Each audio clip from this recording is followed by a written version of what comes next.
अद्भुत घटना घडली. 28 शिवगे कटेवर अचल उभ्या असलेल्या सावळ्या परब्रह्माला वयाच्या 8व्या वर्षी पांडुरंगाला जीव घातले. थोड्यात भगवंत म्हणाले, नाम्या, ही गोष्ट बाहेर कुठेही कळू देऊ नको. नामदेव महाराज हो म्हणाले, देवा कोणाला सांगत नाही. आणि नामदेव महाराज हाती पूजेचे तबक आणि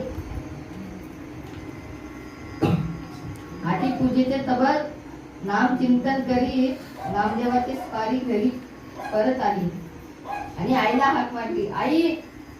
एवढ्यात आई म्हणाली, बाळा, पूजा व्यवस्थित केलीस ना?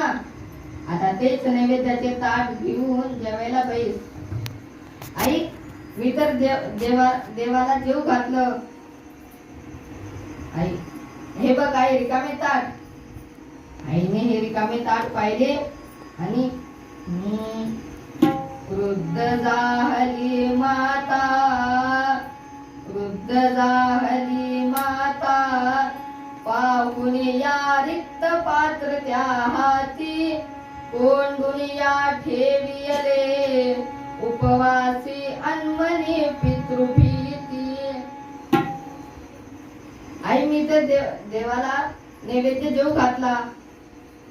रिकामे ताट पाहिले आणि गोनाई संतापली. यालाच रस्त्यात कुठेतरी भूक लागली असेल आणि हा नैवेद्य खाऊन टाकला असेल असं तिला वाटलं. पण आई, रावळात जाता जाता पायाला ठेच लागली आणि डोक्यावर पडलो, डोकं फुटलं आणि म्हणून ते नैवेद्याचे ताट सांडलं. अशी गयावया करतोय. पण गोनाईनं नामदेव महाराजांना घेऊन अंधाऱ्या खोलीत डांबून ठेवलं. दामा शेट्टींचा मुक्काम न लांबता ते त्याच दिवशी पंढरपूरला सुखरूप घरी पोहोचले आणि गोनाईने सारं वृत्तांत सांगितला. दामा शेट्टींनी